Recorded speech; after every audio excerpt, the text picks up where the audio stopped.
Coconuts TV. Hi! Ako si John Ernest Jose, 25 years old. Isang arkitekto.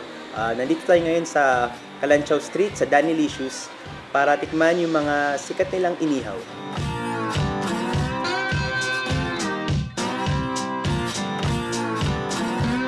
Ngayon, bilang arkitekto, nagtatrabaho ako sa Department of Health. Bale, ang mga hinahawakan naming mga proyekto ay karamihan mga ospital. Masaya sa pagiging arkitekto kasi minsan, depende sa kliyente, bibigyan kanya ng freedom para i-desenyo yung building o struktura na gusto niya. Tapos nandun din yung respeto. Mataas tingin sa'yo ng mga kliyente mo kasi syempre ikaw yung gagawa ng struktura nila.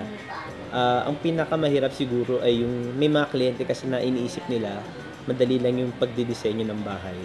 Pero masaya kasi nandun kasi yung satisfaction na pag yung pinaplano mong building nandyan na, tapos tinayo na. Para masarap sa pakiramdam na isip na, uy, ako gumawa niyan. So guys, ito na yung mga in-order ko sa Danilicious. Let's see. So ang in-order ko ay isaw ng manok, barbecue, chicharong baboy, at isaw ng baboy. Yung isaw ay yung intestine ng manok at baboy. Bale, nililinis naman siya, kaya sigurado ka na malinis yung kinakain mo. Pero nandun din naman yung thrill ng pagkain dun, di ba? Ang una ko susubukan ay yung pinaka malapit sa puso ko, barbecue. Masarap yung barbecue nila, unang-una, hindi siya matigas. Tsaka yung serving niya malaki yung isaw manok, maganda yung pagkakagawa sa kanya kasi hindi siya masyadong malasa. Pero pag nilagay mo siya sa suka, nagko-complement sila. Bumabawi yung tapang ng suka dun sa isaw. Ang nagustuhan ko sa isaw baboy, madali siyang nguyain. Hindi siya tulad ng mga ibang isaw baboy na natikman ko na ang hirap kagatin. Parang plastic yung iba. Ito, hindi siya mahirap nguyain. Hindi siya parang bubble gum. Ang pinagkaiba ng isaw manok sa isaw baboy, mas malasa tong isaw baboy kumpara sa isaw manok. Tapos, ang pinaka nagustuhan ko rito yung chicharong bulaklak kasi ang sarap ng taba.